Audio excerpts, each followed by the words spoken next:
In 1987, in the heart of Chicago's South Side, a woman named Ruthie Mae McCoy made a desperate call to 911. She told the dispatcher that someone was breaking into her apartment, not through a door or window, but through the bathroom. The dispatcher struggled to understand her. The words were jumbled, frantic, and the situation didn't make sense. Officers were sent, but they didn't force entry. By the time anyone returned, it was too late. Ruthie Mae McCoy, a 52-year-old woman living in the Grace Abbott Homes housing project, had been murdered, shot multiple times in her apartment.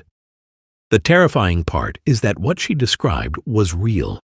In that public housing complex, some apartments had bathroom medicine cabinets mounted back to back, separated only by a thin wall and a dark, narrow crawl space. Her killers had removed the cabinet in the vacant apartment next door, crawled through the opening behind it, and entered her home.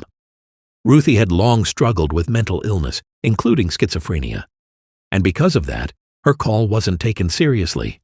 Her fear was dismissed as paranoia, but her fear was reality. 2 days after her 911 call, police finally entered the apartment. They found her body on the floor. She had been dead for hours. Her story became a chilling symbol of systemic failure, of how mental illness, poverty, and public housing neglect can combine into tragedy. Ruthie was trying to improve her life, even applying to move to a safer apartment, but the system failed her at every turn.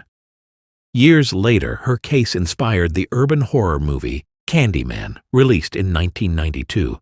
In that film, a supernatural killer emerges through a bathroom mirror in a Chicago housing project.